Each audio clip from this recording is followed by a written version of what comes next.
So now let's take a look at the Wi-Fi environment, because most companies today are running Wi-Fi. It's extremely prevalent no matter where we go, and yet it's typically overlooked as a vector. In this module, we'll go through and we'll take a look at why or less. No, not even a chuckle, huh? Well, we're going to actually go through and take a look at its purpose. Why are we doing this?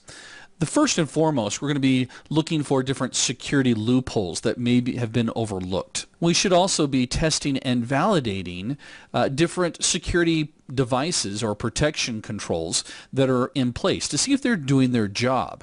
Obviously, we're going to see what would happen if an attacker was able to get in through here. As far as, what type of data could actually be stolen. This could actually help to create recommendations for upgrading the current Wi-Fi infrastructure for the customer or your company. Now, when you think about it, wireless is just an extension of your existing network.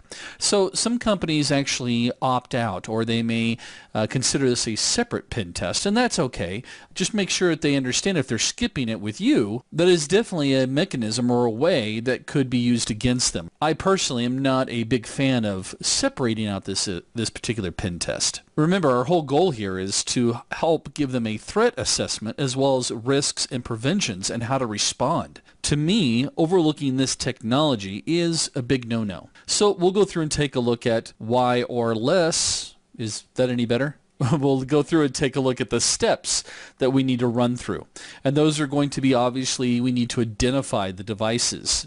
Some of them are going to be targets. Some of them will be nodes. Some of them will be our IDS systems that are in place for wireless. We need to find out what type of encryption is being utilized. We don't want to forget WEP. I know that it's not utilized as much anymore, but you would believe how many times I've actually seen a WEP network that they had forgotten about.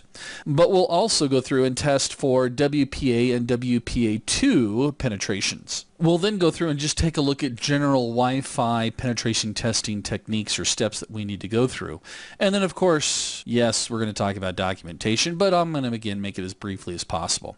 So let's break out our little antennas and see how much damage could be caused.